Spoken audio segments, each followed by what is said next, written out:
Welcome to P K cooking channel. இன்னைக்கு சப்பாத்தி பூரி கூட சாப்பிட்ற மாதிரி ஒரு சென்னா மசாலா தான் செஞ்சுருக்கேன்.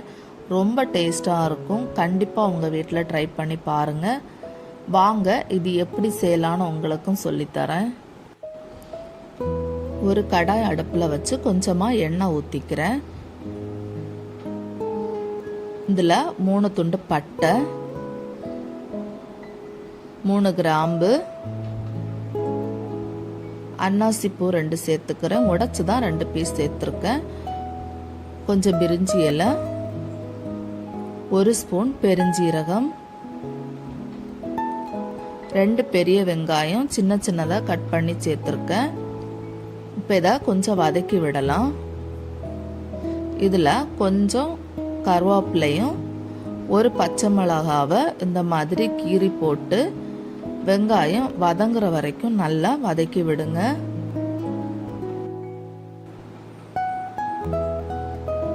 இப்போ வெங்காயம் கொஞ்சம் நல்லா வதங்கி கண்ணாடி பதத்துக்கு வந்திருக்கு. இப்போ தேவையான அளவு உப்பு ஆட் பண்ணி மறுபடியும் இதை நல்லா வதக்கி விடுங்க.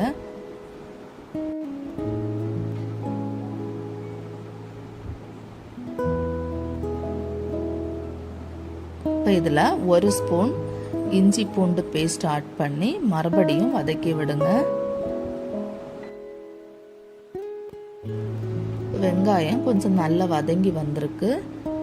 இப்போ இதில் 1 ஸ்பூன் மிளகாய்த்தூள்,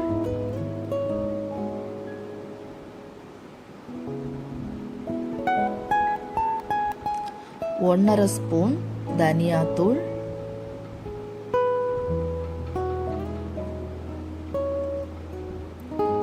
1/4 டீஸ்பூன் மஞ்சள் தூள், 1 டீஸ்பூன் சென்னா மசாலா ஆட் பண்ணுறேன். இப்போ உங்ககிட்ட இருந்தால் ஆட் பண்ணுங்க. 1/2 டீஸ்பூன் கரம் மசாலா. இப்போ இதை நல்லா வதக்கி விடலாம். மசாலாவோட பச்சை ஸ்மெல் போகிற வரைக்கும் கொஞ்சம் நல்லா வதக்கி எடுத்துக்குங்க.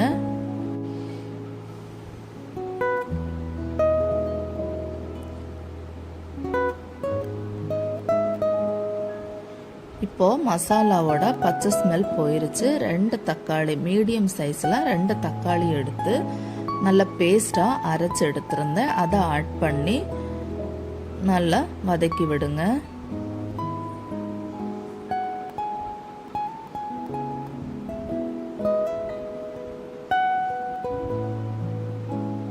ஒரு 2 நிமிஷம் நல்லா வதக்கி எடுத்துக்குங்க.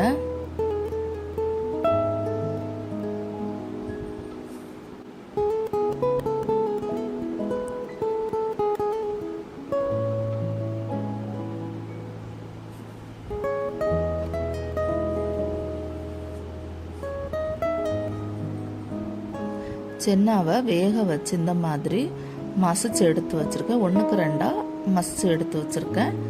இதை நம்ம கிரேவியில் ஆட் பண்ணிடலாம்.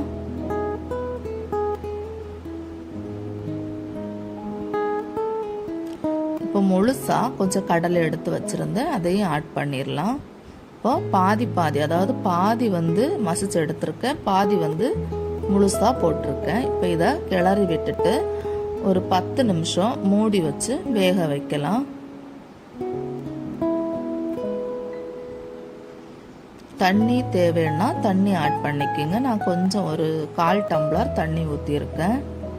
இப்போ தான் மூடி வச்சு ஒரு 10 மினிட்ஸ் வேக வைக்கலாம். இப்போ குழம்பு ரெடி ஆயிருச்சு. கடைசியாக கொஞ்சம் மல்லி இலையும் கொஞ்சம் கஸ்தூரி மேத்தி ஆட் பண்ணி கொஞ்சம் பட்டரும் ஆட் பண்ணிக்கோங்க. கண்டிப்பாக உங்கள் வீட்டில் செஞ்சு பாருங்கள். ரொம்ப டேஸ்ட்டாக இருக்கும். எங்கள் வீடியோ உங்களுக்கு பிடிச்சிருந்ததுன்னா மறக்காமல் லைக் பண்ணுங்கள், ஷேர் பண்ணுங்கள், சப்ஸ்கிரைப் பண்ணுங்கள்.